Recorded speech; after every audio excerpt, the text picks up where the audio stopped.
All right, let's jump right in. If you ever read the short, ancient book of Titus, you'll notice something pretty quickly. This one phrase keeps popping up again and again, doing good. It's everywhere. But here's the thing, this isn't just about being a nice person. We're going to explore the powerful and, honestly, pretty revolutionary engine that's supposed to be driving this whole call to action.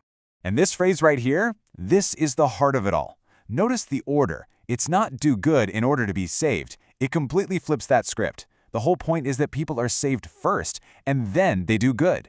So if good deeds aren't the cause of salvation, what is? What's really driving this change? Which leads you to wonder, right?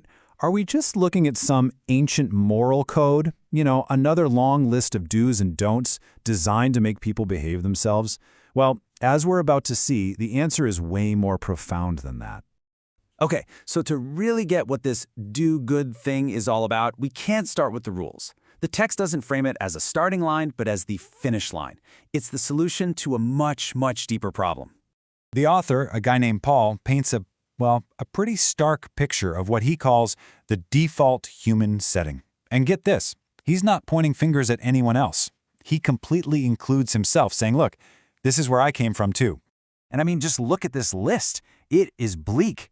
And he says it's universal, foolish, disobedient, deceived, even enslaved. He describes this world of malice and envy and mutual hatred.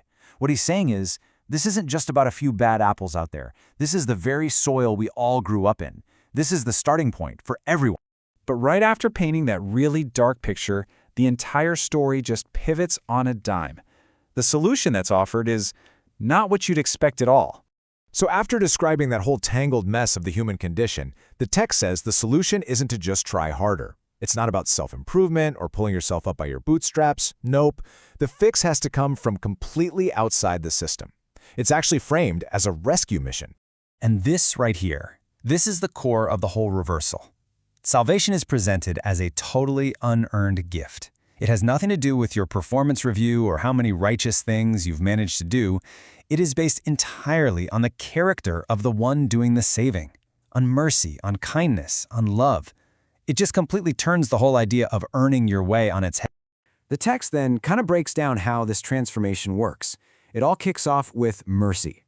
That leads to what's called a washing of rebirth and a renewal by the Holy Spirit. And the end result? You're justified by grace. It's like a total internal renovation project from the inside out. Okay, so this brings up a huge question, right? If salvation is a free gift and it's not based on our actions, then why bother with good works at all? Where do they fit into the picture? How do you get from this internal, kind of theological idea to actual, practical, everyday change?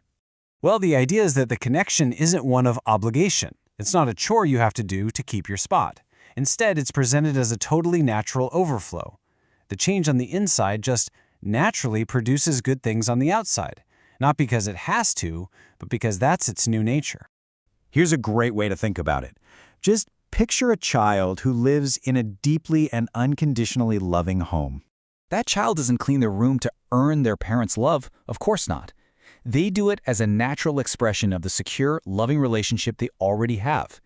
In the exact same way, the good works described in Titus aren't a payment for grace, they're a product of grace.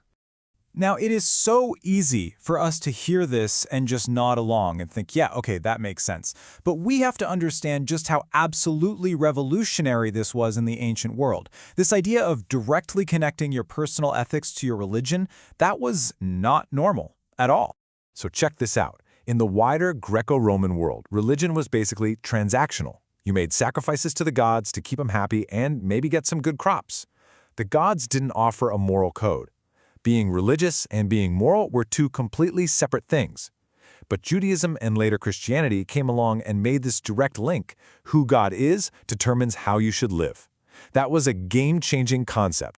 And this core message that you are loved and accepted first, and that this acceptance is the very thing that empowers you to live a new life, man, it was like rocket fuel. It took a faith that started as a small, despised minority in the Roman Empire and launched it into a truly global movement.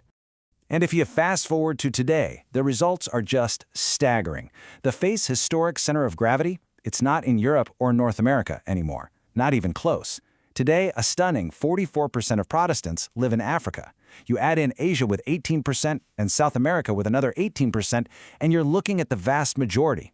It just shows that this ancient message, this revolutionary idea of grace, it keeps resonating and finding new homes in cultures all across the globe. So it all leaves us with this final question to chew on. If the real engine for doing good isn't fear or trying to earn a reward, but it's simply a response to unearned love, what would change? In our communities, in our relationships, even in our own lives? What would it look like if grace was truly the engine? It's something to think about.